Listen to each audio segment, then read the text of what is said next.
కాబట్టి ఈ 555 సూత్రాలు బాదరాయణ సూత్రాలు, దీన్నే వేదాంత సూత్రాలు, తర్వాత శారీరక మీమాంసా సూత్రాలు, ఈవెన్ వేదాంత శాస్త్రము, వేదాంత దర్శనము అనే పేరు కలిగినటువంటిది బ్రహ్మ జిజ్ఞాస అని మొదలవడం బట్టి సూత్రము, బ్రహ్మసూత్రాలు అని కూడా ఇది బాగా ప్రసిద్ధికి ఎక్కి ఉన్నాయన్నమాట. కాబట్టి అలాంటి ఈ యొక్క బ్రహ్మసూత్రాలు దీంట్లో మొత్తం కలిపి 4 అధ్యాయాలు ఉన్నాయి. ఈ బ్రహ్మసూత్రాలలో 4 అధ్యాయాలు ఉన్నాయి. 4 అధ్యాయాల్లో పాదమని, అధికరణాలని వస్తాయన్నమాట. ఈ పాదాలు అనేది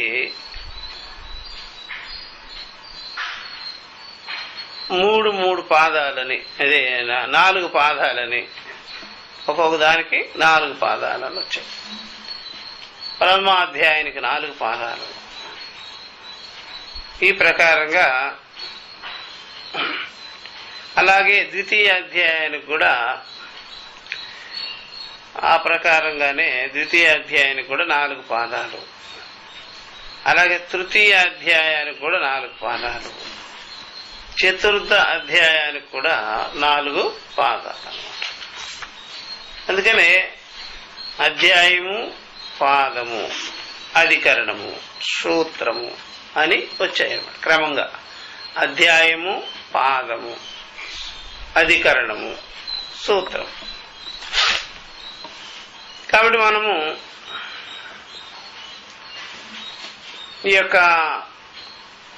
ఈ సూత్ర భాష్యాన్ని చతుస్సూత్రి అని 4 సూత్రాలకి శంకర్ల వారి భాష్యాన్ని మనం చదువుకున్నాం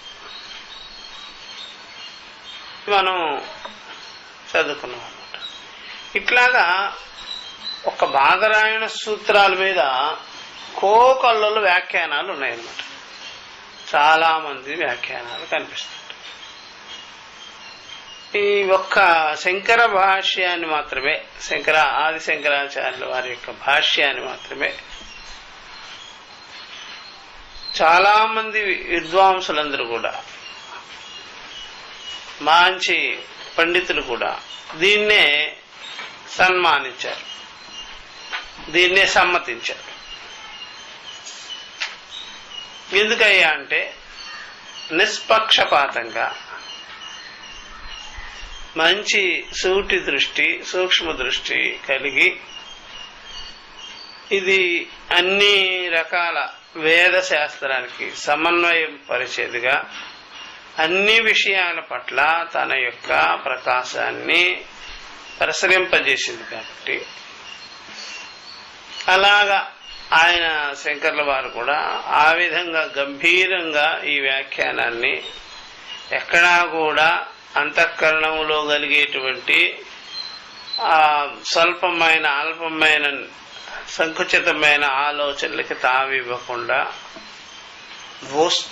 వస్తువుగా ప్రతిపాదన చేయడంలో సమర్థతగా ఆయన ఇది నిర్వహించారు. కాబట్టి ఒక్క శంకర భాష్యమే ప్రామాణికమయ్యి ఈ ముముక్షు జనులలో ప్రసిద్ధికి ఎక్కి ఉన్నదన్నమాట. ఇక ఇతరములన్నీ కూడా కాల గర్భంలో కలిసిపోయాయి. ఉన్నా కూడా అప్రాధాన్యంగా అవి అనవసరమయ్యి నిరుపయోగంగా అది వివేకానికి, జ్ఞానానికి, లక్ష్యానికి దోహదపడకుండా అట్లాగా ఉంటున్నాయి. దోహదం ఏం చేయలేదు. అలాగా ఎప్పుడైనా మనం ఒక బొమ్మ ఖడ్గాన్ని మనం కొంటే అది ఎంత ఉపయోగపడదో అలాగా ఆయా వ్యాఖ్యానాలన్నీ అలాగ అయిపోయినాయి అన్నమాట. ఆ విధంగా ఒక వీణ అనుకోండి, బొమ్మ వీణ కొనుక్కుంటే దాంట్లో ఏమి మనం సాధన, దాంట్లో నుంచి సంగీత స్వరాలు పుట్టించలేము, ఊరికే ఉంటాయి అలాగా చూపుడికి షోకేస్లో. అలా బోర్డు వ్యాఖ్యానాలన్నీ షోకేస్కే పరిమితంగా అట్లా ఉంటాయి. అందుకని దానివల్ల కలగవలసిన ఉపయోగం కలగనే కలగదు. అలాగా చివరికి కాలగర్భంలోకి వెళ్ళిపోయినాయి. ఒక్క ఆదిశంకర్ల వారి యొక్క భాష్యమే ఇది ఇప్పటికి కూడా సజీవంగా, చూసారా, ఉపయోగకరంగా ముముక్షువులకి ఎంతో మేలు చేస్తూ ఇప్పటికి కూడా ఉన్నది. అందుకని ఇది చదువుకొని ఫలితాన్ని అందుకోవాలి. కానీ ఎవరైనా ఇక మిగిలినవన్నీ చదివి ఏ లోకానికి పోతారో వాళ్ళకే తెలియకుండా అయిపోతుంది అన్నమాట. ఆ విధంగా కొన్ని అరణ్యాలలో కొన్ని ఫలాలు తిన్న వెంటనే కళ్ళు తిరిగిపోవడం, బుర్ర తిరిగిపోవడం అయిపోతుంది కదా. అట్లాగా అయిపోతాయి ఇవన్నీ. ఎందుకని దాంట్లో విషయ వికారాలు ఎక్కువ.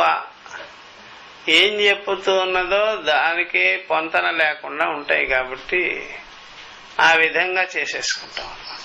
అదంతా కూడా ఒక విధంగా చూసుకుంటే అది రాగద్వేషపూర్వకంగా వచ్చిన వ్యాఖ్యానాలే కానీ ముముక్షులకి ఏదో సహాయం చేద్దామని మాత్రం ఏమి వచ్చినవి కావు అవి. అందుకని ఇప్పటికి కూడా వజ్రం వలె ఉపయోగకరంగా ఉంటున్నటువంటిది ఈ ఆచార్య భాష్యం, శంకరుల వారి భాష్యం. అందరూ కూడా, ప్రతి ఒక్కడు కూడా భాష్యకారులు అని పేర్లు పెట్టుకుంటారు. అది ఊరికే ప్రతాపానికే గాని ఇది ద్వైతవాదులంతా వైష్ణవులంతా భాష్యకారులు అని పెట్టుకుంటారు. ఎవరు అంటే రామానుజుడిని. అది ఎవరు అనుకోవాలో వాళ్ళు అనుకుంటే బెటర్ గాని అందరికీ అది వర్తించదు.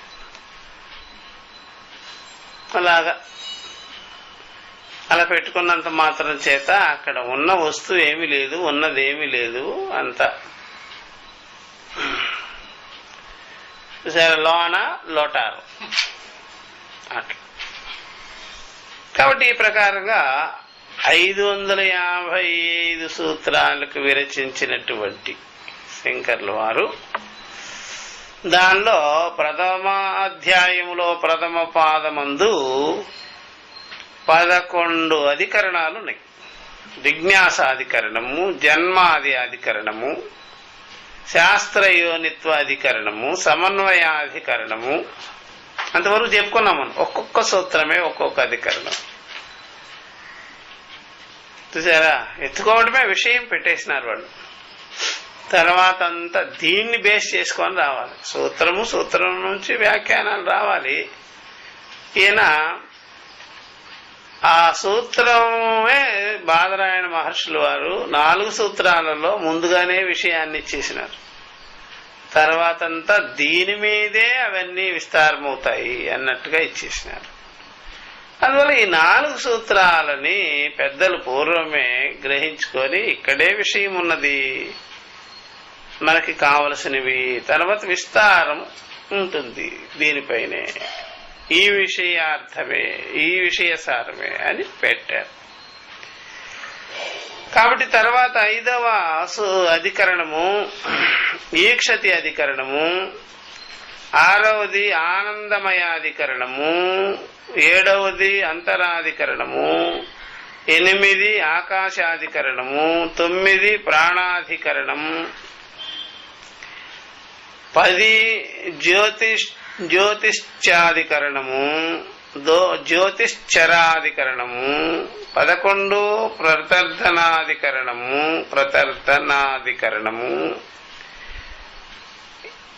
ప్రథమాధ్యాయములో 2వ పాదములో సర్వత్ర ప్రసిద్ధి అధికరణము. చూసారా?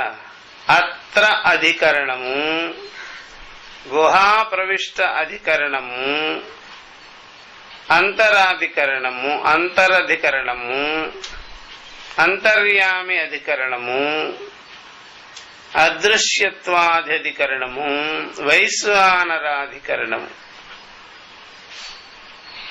ఇంకా ప్రథమాధ్యాయములో 3వ పాదము దివ్యాధికరణము, భూమాధికరణము, అక్షరాధికరణము, ఈక్షతి కర్మాధికరణము, దహరాధికరణము, అనుకృత్య అధికరణము, ప్రమితి అధికరణము, దేవతా అధికరణము, అపశూద్రాధికరణము, కంపనాధికరణము, జ్యోతిరాధికరణము, అర్థాంతరత్వాది వ్యపదేశాధికరణము, సుషుప్తి ఉత్క్రాంతి అధికరణము. ప్రథమాధ్యాయంలో 4వ పాదం అనుమానికాధికరణము, ఆనుమానికాది, చమసాధికరణము, సంఖ్యోపసంగ్రహాధికరణము, కారణత్వ అధికరణము, బాలాఖ్య అధికరణము, వాక్య అన్వయాధికరణము, ప్రకృతి అధికరణము, సర్వవ్యాఖ్యాన అధికరణము. ద్వితీయాధ్యాయములో 1వ పాదం స్మృతి అధికరణము, యోగ ప్రయుక్తి అధికరణము, విలక్షణత్వ అధికరణము, శిష్ట అపరిగ్రహాధికరణము, భోక్తాపత్య అధికరణము, ఆరంభాణ అధికరణము, ఇతర వ్యపదేశ అధికరణము, ఉపసంహార దర్శన అధికరణము, కృష్ణ ప్రసక్తి అధికరణము, సర్వోపతే అధికరణము, సర్వోపేతాధికరణము, ప్రయోజనత్వాధికరణము, వైషమ్య నైర్గుణ్యాధికరణము, సర్వధర్మోపపత్తి అధికరణము. ద్వితీయాధ్యాయములో 2వ పాదం రచనానుపత్తి అధికరణము, మహద్దీర్ఘాధికరణము, పరమాణు జగదకారణత్వాధికరణము, పరమాణు జగత్ అకారణత్వాధికరణము, సముదాయాధికరణము, అభావాధికరణము, ఏకస్మిన్ అసంభవాధికరణము. సరే, ఇవన్నీ పత్తి అధికరణము, ఉపపత్తి అసంభవాధికరణము.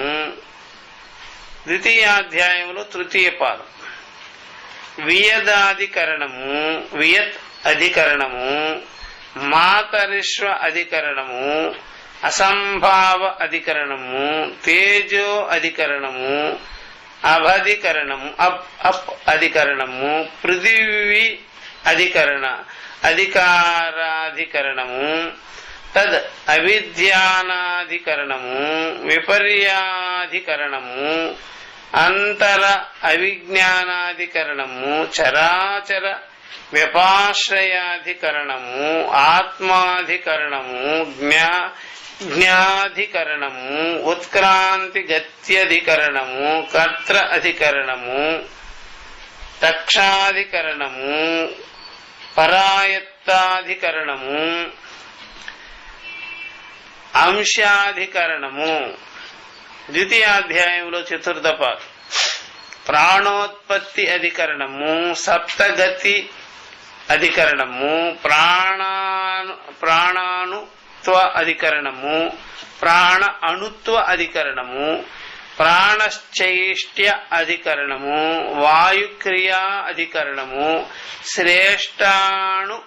శ్రేష్ఠ అణుత్వ అధికరణము, జ్యోతి ఆది అధికరణము, ఇంద్రియాధికరణము, సంజ్ఞామూర్తి క్లుప్తి అధికరణము.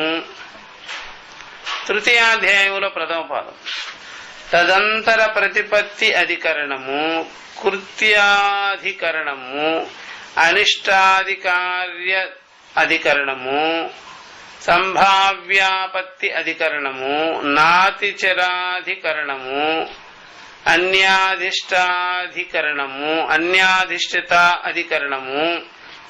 తృతీయాధ్యాయంలో ద్వితీయ పాదం సంధ్యాధికరణము, తద్ అభావాధికరణము, కర్మానుస్మృతి శబ్ద విధి అధికరణము, ముగ్ధాధికరణము, ఉభయలింగాధికరణము, ప్రకృతతాయేవత్వ అధికరణము, పరాధికరణము, ఫలాధికరణము. తృతీయాధ్యాయంలో తృతీయ పాదం సర్వ వేదాంత ప్రత్యయ అధికరణము, ఉపసంహార అధికరణము, అన్యథాత్వ అధికరణము, వ్యాప్తి అధికరణము, సర్వ అభేదాధికరణము, ఆనందాది అధికరణము,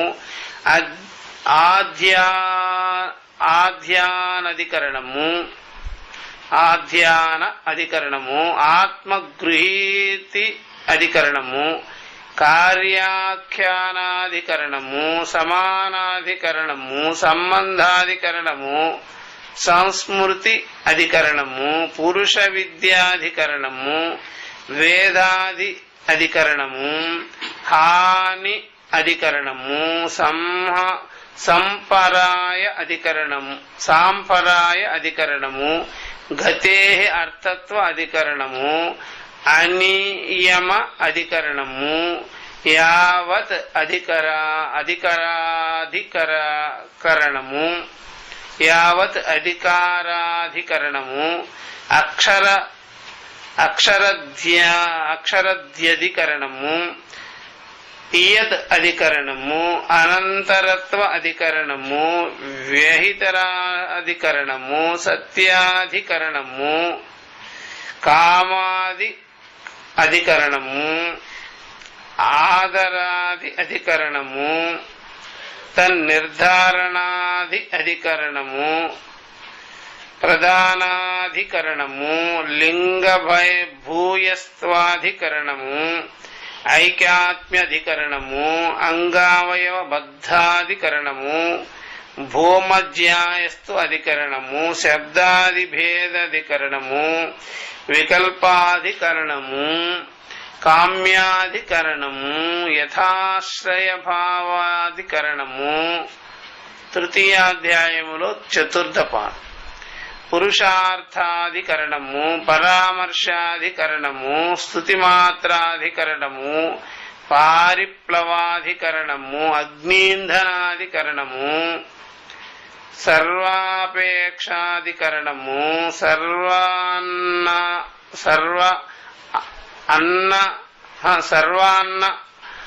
అనుమితి అధికరణము, ఆశ్రమ కర్మాధికరణము, విధురాధికరణము, తద్భూతాధికరణము, ఆధికారికాధికరణము, బహిరధికరణము, స్వామి అధికరణము,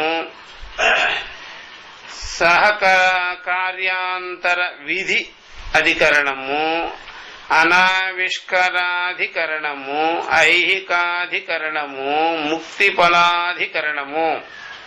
చతుర్థాధ్యాయము ప్రథమ పాదం ఆవృత్తి అధికరణము, ఆత్మత్వోపాసనాధికరణము, ప్రతీకాధికరణము, బ్రహ్మ దృష్టి అధికరణము, ఆదిత్యాది మత్యధికరణము, ఆదిత్యాదులు ఎందు మతి, ఆసీనాధికరణము, ఏకాగ్రతాధికరణము, అప్రాయణాధికరణము, తదధిగమాధికరణము, ఇతర సంశ్లేషాధికరణము.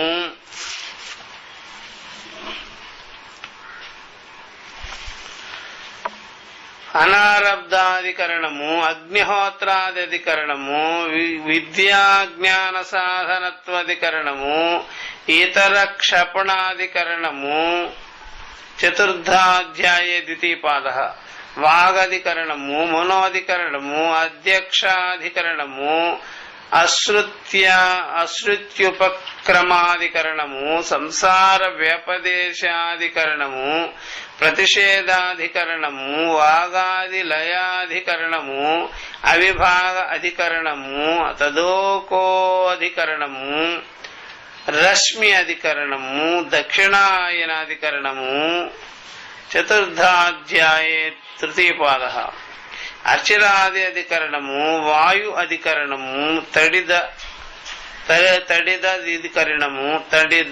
అధికరణము, అతివాహికాధికరణము, కార్యాధికరణము, అప్రతీకాలంబనాధికరణము, చతుర్థాధ్యాయంలో చతుర్థ పాదం, సంపదవిర్భావాధికరణము, అవిభాగేన దృష్టత్వాధికరణము, బ్రహ్మాధికరణము, సంకల్పాధికరణము, అభావాధికరణము, ప్రదీపాధికరణము, జగద్వ్యాపారాధికరణం ఇది గ్రంథోపసంహార అని ఇన్ని రకాల అధికరణాలు పెట్టి ఆయన అన్ని సూత్రాలన్నీ రచించుకొచ్చారు. బాదరాయణ మహర్షులు వారు మొత్తం హోల్ 4 వేదాలు, దానిలో కర్మలు, ఉపాసనలు, దేవతలు, వాళ్ళ యొక్క తేజస్సు, శక్తి, అవి ఇవి అన్నీ కూడా ఆయన సూత్రాలలో బంధించారు. దాని శంకరాచార్యుల వారు చక్కటి భాష్యం రాసుకొచ్చారు. ఎట్లా అర్థం చేసుకోవాలి. అందువల్ల శంకర భాష్యం చదివితేనే వాటి యొక్క మీనింగ్స్ అంతా బయటపడుతుంది. అట్లాగే శంకర్ల వారు ఇలా ఉపనిషత్తుల మీద కూడా భాష్యం చేశారు కాబట్టి అది కర్మ గాని, అది ఉపాసన గాని, అది ఏ రకమైనటువంటి ప్రకృతి దేవతలు గాని, ఆది దైవికమైన విషయాలు గాని, ఆధ్యాత్మికమైన విషయాలు గాని, ఆది భౌతికమైన విషయాలు గాని, వీరు ఇచ్చినటువంటి స్పష్టత, వీరు ఏ విధంగా అనుభవానికి పొందించారో అట్లాగా ఎవరు పొందించినట్టుగా ఎక్కడా లేదు. వీరిని ఫాలో అవ్వాల్సిందే. అవన్నీ కూడా వేద అర్థం తెలుసుకోవాలంటే అవన్నీ కూడా సూత్రాలకు కూడా రచించినప్పుడు కూడా చూడొచ్చు. అంత స్పష్టంగా నిగ్గుదేల్చి పెట్టారనమాట. అది చూడొచ్చు.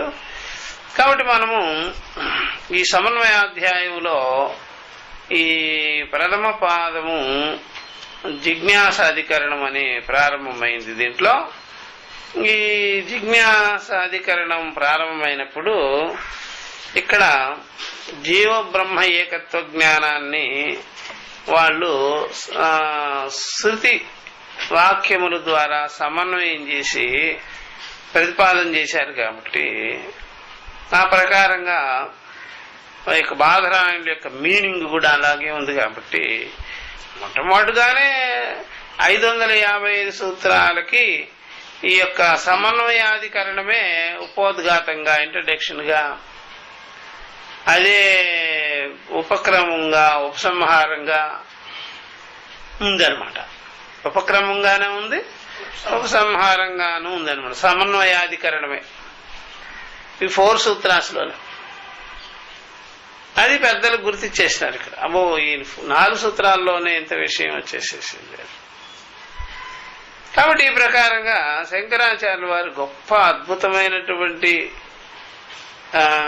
కార్యం ఏంటయ్యా అంటే జిజ్ఞాస అధికరణాన్ని పట్టుకొని ఆయన అంతకు ముందుగానే ఇంట్రడక్షన్ చేసేసినారు. ఆ జిజ్ఞాసకి ఎవరు కావాలి అని అదొకటి బాగా చేసినారు ఆయన. సాధన చతుష్టయ సంపత్తి అన్న తర్వాత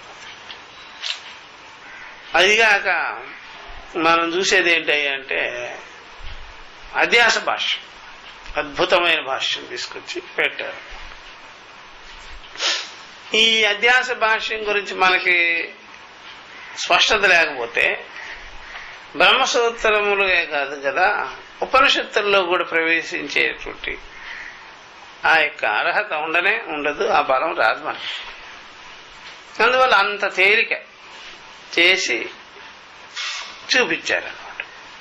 లేకపోతే ఉపనిషత్తుల్ని ఈ బ్రహ్మసూత్రాల్లోకి ప్రవేశించటం అంత సులభమైన పని కాదు. వేదాంత విషయాన్ని విచారించటం కూడా సులభం కాదు, అధ్యాస భాష్యంగానే రచించకుండా ఉండినట్లే అవి చూపించారు. కాబట్టి అధ్యాస భాష్యంలో ఒకదాని ధర్మాలు ఒకదాని మీద వేసుకొని వ్యవహరించటం, ఏది కాదో అది అయ్యేటట్టుగా చూపించటం, కాని దాన్ని అయ్యేటట్టుగా మేనేజ్ చేయడం అంటే అధ్యాస యొక్క అద్భుతమేను, దాని యొక్క చతురత ఇదంతా. అట్లాగా జగత్ వ్యవహారాలన్నీ కూడా కాని దాన్ని అయ్యేటట్టుగా ఆ మాటల ద్వారా గాని, యాక్షన్స్ ద్వారా గాని, భావాల ద్వారా గాని ఆ విధంగా కూర్పు చేయడం అనేది అధ్యాస లక్షణం ఇదంతా. దీన్నే మనం అవిద్య అంటాం, మాయ అంటాం, కల్పితము అంటాం, ఆరోపాలు అంటాం. ఇది అధ్యాస అని నేను చెప్పాను, నా నామకరణం అధ్యాస అన్నారు. కాబట్టి ఈ అధ్యాస అనేటువంటిది ఒకదాని ధర్మాలు ఒకదాని మీద వేసుకొని ఈ ప్రకారంగా ఉంటూ ఉన్నదయ్యా. కాబట్టి సమస్త లోక వ్యవహారం అంతా కూడా, ఈవెన్ చెప్పాలంటే బ్రహ్మ మొదలుకొని పిపీలిక పర్యంతమైనటువంటి వ్యవహారాలన్నీ కూడా ఒకదాని ధర్మాలు ఒకదాని మీద ఇతరేతర ధర్మాశ్రయాన్ని పొందుకొని కానిదంతా జరిగినట్టుగా ఆ విధంగా ఏది కాదో అది అయినట్టుగా, నిజంగా నిజమైనది అబద్ధమైపోయినట్టుగా, అబద్ధమైందని నిజమైనట్టుగా ఆ విధంగా మనకి వ్యవహారాలు జరుగుతుంది. ఆ వ్యవహారాలు మనం ఆ అనుభవాన్ని కలిగి ఉన్నాం, ఆ జ్ఞానం కలిగి ఉన్నాం. వ్యవహార జ్ఞానం, వ్యవహార అనుభవము మనకి బాగా పట్టింది. మన జ్ఞానమంతా ఆ రకంగా ఉంది, ఆ రకమైన అనుభవమే, ఆ రకమైన ఆలోచనలే, భావాలే. కాబట్టి మన యొక్క అంతఃకరణం అంతా కూడా ఒకదాని ధర్మాలు ఒకదాని మీద వేసుకున్నట్టుగానే ఉంది, ఇతరేతర ధర్మాలని ఆశ్రయించుకొని ఉంది. కాబట్టి ఈ ప్రకారంగా మనం చేసే వ్యవహారాల్లో మరి స్పష్టత ఉండదు. అందుకని ఇది ముందుగా తెలిస్తే అప్పుడు మనం అంతఃకరణాన్ని కూడా ప్రమాణంగా అంగీకరించము. ఈ అంతఃకరణమే ఈ విధంగా అయ్యున్నది కాబట్టి అంతఃకరణ రహితమైనటువంటి ఉపనిషత్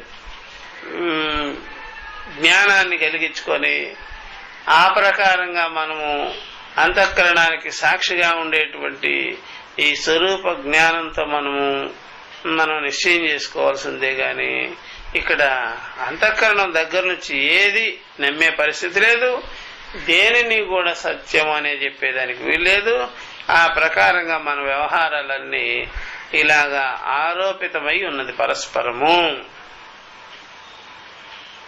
అని అధ్యాస భాష్యాన్ని ఆయన తీసుకొచ్చి చెప్పి, ఇప్పుడు ఈ అధ్యాసని సర్వ అనర్థాలకి మూలమైనటువంటి అధ్యాసని సర్వ జనులు అధ్యాసం చేత వాళ్ళు కొట్టబడి ఉన్నారు. కాబట్టి ఈ అధ్యాసని తెగ నరకడమే మోక్షము, అంతకన్నా ఇంకేమి లేదు. ఈ అధ్యాసని ఈ ప్రకారంగా సమూలంగా పెళ్లగించేటువంటి ఆ యొక్క యుక్తి, అనుభవము, ప్రమాణము అనేటువంటి వివేక జ్ఞానాన్ని, సమ్యజ్ఞానాన్ని కలిగించేటువంటి విధానము ఉపనిషత్తులు అంటే వేదాంత శాస్త్ర ప్రమాణం వల్లే కలుగుతుంది. కాబట్టి అట్టి వేదాంత విచారణ చేసేదానికి మేము ప్రారంభం చేసినాము అని వేదాంతానికి దారి చూపించారు, ఉపనిషత్తుల వైపు దారి మళ్లించారు. అది సూత్రంలో కూడా ఉపనిషత్తులు రెడీగా ఉన్నాయి. వేదాంత వాక్య సమన్వయాత్ ఏవా అని సమన్వయాధికరణంలో అలాగా ఆయన సమన్వయాధికరణానికి ఒక మార్గాన్ని ఎన్నుకున్నారు. ఈ టైపులో అధ్యాసని వివరించి అలాగ సమన్వయాధికరణం వైపు తిప్పారు. మరి బాగానే ఉంది.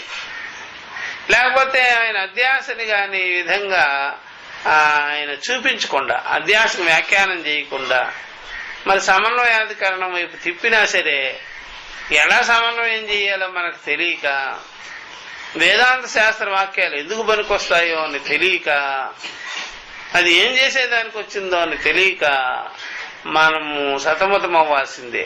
అందువల్ల అధ్యాస నివృత్తి చేసి, అధ్యాస అనేది ఉంది ఆల్రెడీ అందరిలో, పుట్టుకతోనే వచ్చేసిన అలవాటు.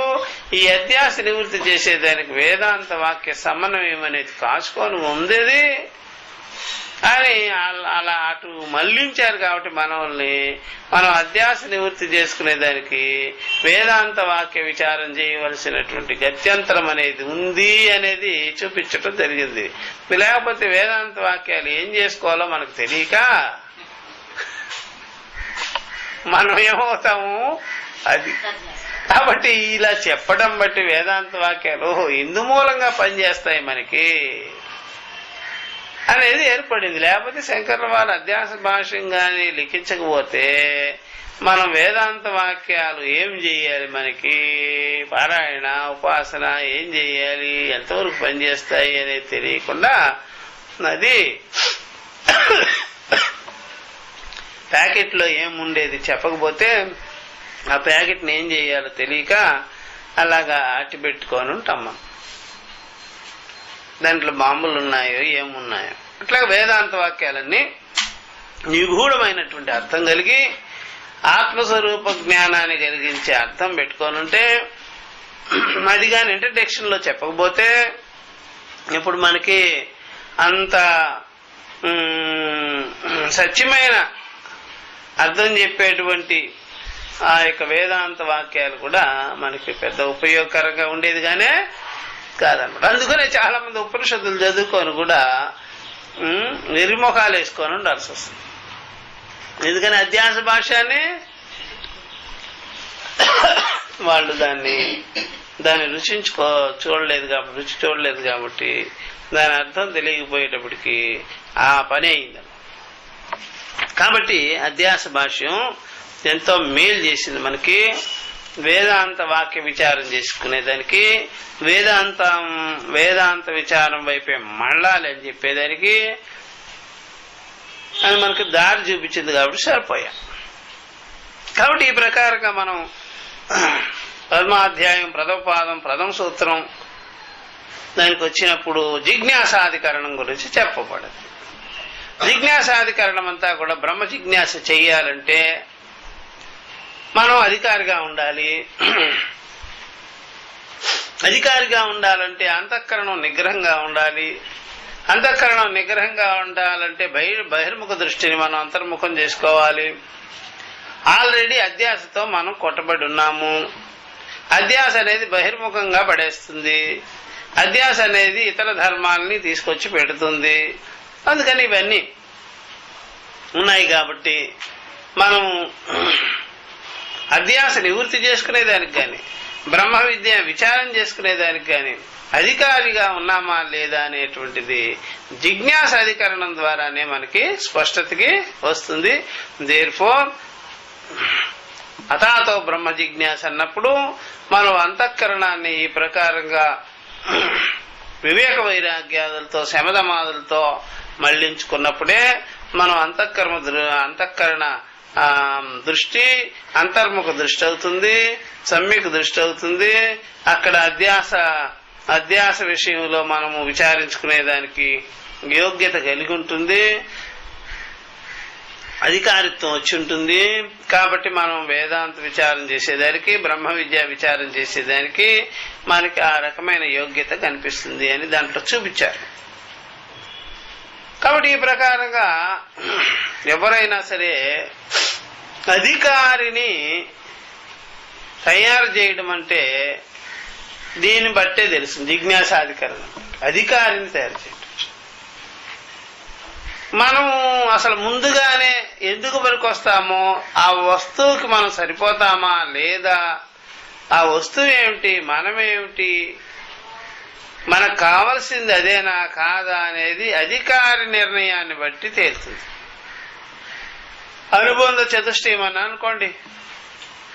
ఆ విధంగా అధికారి నిర్ణయం జరక్క,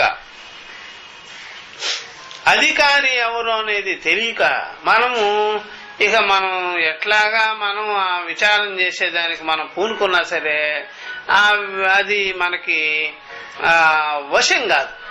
అది మనం దాన్ని అధిగమించలేము. అది మనకి అస్పష్టంగానే మిగిలిపోద్ది. అది మనం గమనించుకోవచ్చు అనమాట. అది బాగా తెలుసుకోవచ్చు. అందువల్ల జిజ్ఞాసాధికరణం వల్ల మనము బ్రహ్మస్వరూప లక్షణాలని శృతి ప్రకారంగా విచారించుకున్నాము. ఆ విధంగానే జిజ్ఞాస చేయవాని యొక్క పరిస్థితి, జిజ్ఞాస చేయవాని యొక్క వాని యొక్క స్వభావం ఏమిటి, అతడు ఎవరు అనేది కూడా మనకి ఇక్కడ కనిపిస్తుంది. ఇవన్నీ కూడా మనకి సూత్రకారులైతేనేమి, భాష్యకారులైతేనేమి మనకి మహోపకారం వాళ్ళు చేసి చూపించారు. కాబట్టి మనం ఈ ప్రకారంగా జిజ్ఞాసాధికరణ విషయంలో మనము నిలబడగలిగాం, చేయగలిగాం. లేకపోతే కష్టమైపోయాయి. అందువల్ల జిజ్ఞాస చేయవాడు, జిజ్ఞాస చేయ విషయము అవన్నీ కూడా చక్కగా తెలిపి ఆ తెలియజేయడంలోనే జిజ్ఞాస చేయవలసిన విషయం జిజ్ఞాస చేయవాని కంటే కూడా అన్యంగా లేదు అనేది ఆ బోధించటంలోనే ఏకత్వము అభేదత్వము కలిగించేటువంటి చతురత సూత్రములోనూ ఉన్నది, సూత్ర వ్యాఖ్యానమందు కూడా ఉన్నది, సూత్ర భాష్యంలో కూడా ఉన్నది. అంత అద్భుతం. అలాగే సూత్రంలో ఆ విధంగా పెట్టకుండా ఉంటే సూత్ర వ్యాఖ్యానం వారిలో ఆ రకమైనటువంటి ఆ శృతి తాత్పర్యము స్పష్టంగా లేకపోతే దానిని అధ్యయనం చేయవారు, శ్రవణాదులు చేయవారి గతి అదో గతి అయిపోతుంది.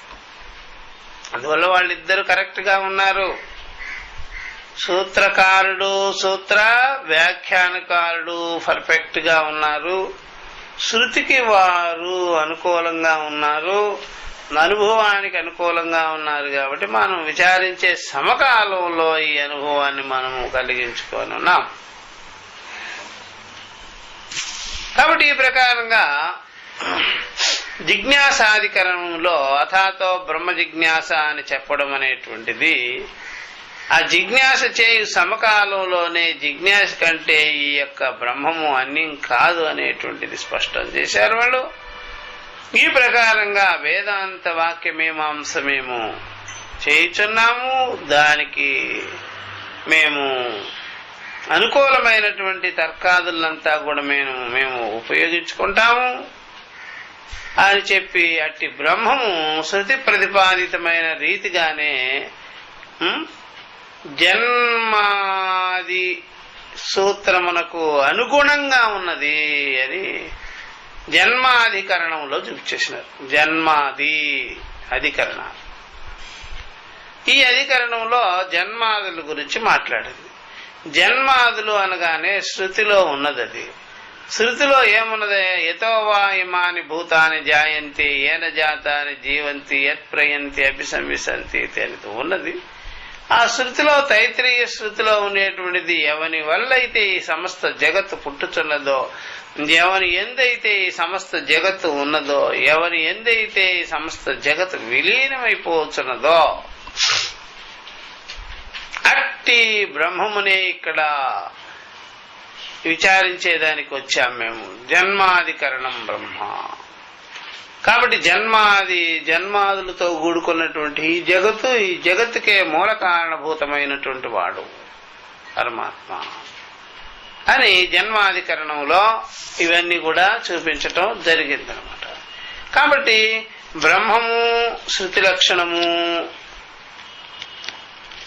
సరా అలాగా జన్మాదులు శృతి లక్షణమే.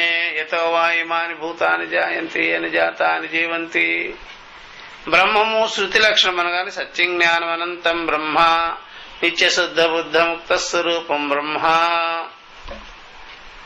అట్లాగే ఇక్కడ కూడా యతోవా ఇమాని భూతాన్ని చెప్పాము. ఈ ప్రకారంగా సమన్వయం అనేది శాస్త్రానికి అనుగుణంగానే ఇదంతా ఉన్నది అనేది బాగా చూపించేసాం. కాబట్టి వాక్యార్థ విచారంతోనే ఈ బ్రహ్మజ్ఞానం అనేది కలుగుతుంది. కాబట్టి ఆ ప్రకారంగా మనము ధర్మ జిజ్ఞాస చేసే విధంగానే బ్రహ్మ జిజ్ఞాస కూడా చేయాల్సి ఉన్నది. కాబట్టి కర్మకి ఏ విధంగా శాస్త్ర ప్రమాణమైందో జ్ఞానానికి కూడా శాస్త్ర ప్రమాణమే అయి ఉన్నది. కాబట్టి జ్ఞాన విషయంలో కూడా మనము శాస్త్రాన్ని వదిలిపెట్టి ఒక రవ్వంతా కూడా మనం అటు ఇటు జరిగేదానికి వీలు లేదు.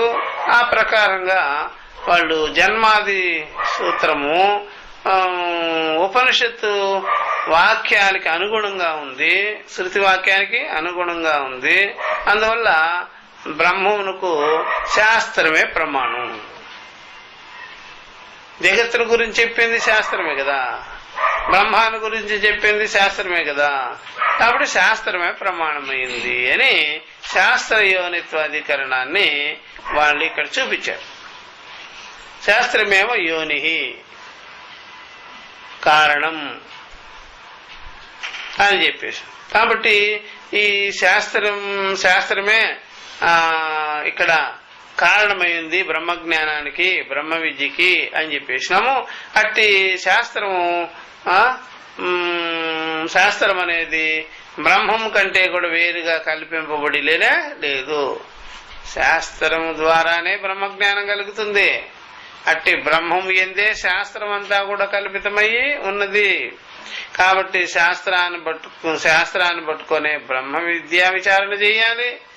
అట్టి బ్రహ్మస్వరూపం కంటే శాస్త్రం అనేది వేరుగా అన్యంగా లేదు అని ఈ ప్రకారంగా శాస్త్రమే ప్రమాణం యోని అని చెప్పడం జరిగిందనమాట. ఇలాగా శాస్త్ర యోనిత్వ అధికరణాన్ని మనం విచారం చేసుకున్న వెంటనే బ్రహ్మజ్ఞానం కలిగించుకోవాలంటే, మోక్షం కలిగించుకోవాలంటే, మోక్ష జ్ఞానం కలిగించుకోవాలంటే, సర్వబంధాలు నివృత్తి కావాలంటే శాస్త్రం ఎందే ఇవన్నీ కూడా ఉన్నాయి ఉపనిషత్ శాస్త్రములు ఎందు.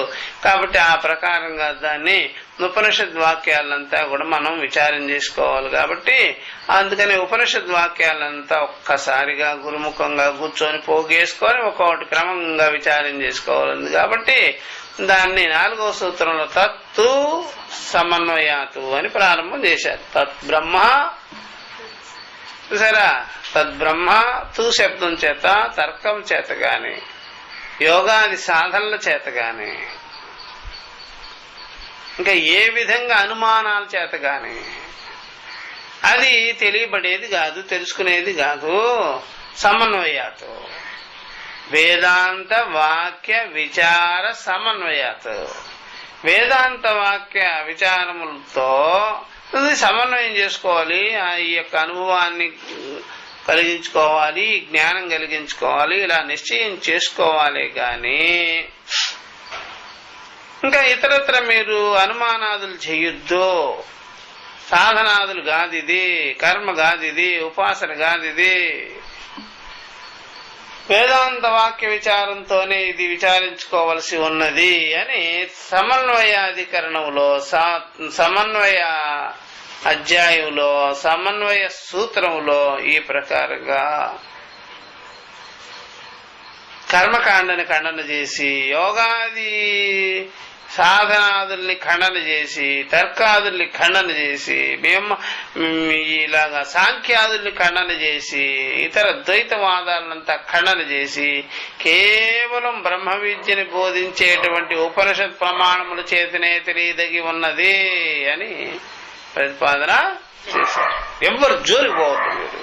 ఒక్క వేదాంత వాక్య శాస్త్ర ప్రమాణ మాత్రంగానే ఇది విచారించుకోవలసిందే గాని ఇక ఇతరత్ర మీరు ఆ విధంగా ఎవరి జోలికి వెళ్ళొద్దయ్యా అని ఈ ప్రకారంగా సమన్వయాతు అనగానే వేదాంత వాక్య విచార సమన్వయంగానే దీన్ని విచారించుకోవాల్సింది అని స్పష్టం చేసినారు వాళ్ళు. బ్రహ్మ విచారణ చెయ్యాలంటే ఏం చేయాలి? ఉపనిషద్ వాక్య విచారణ చెయ్యాలి, వేదాంత వాక్య విచారణ చెయ్యాలి.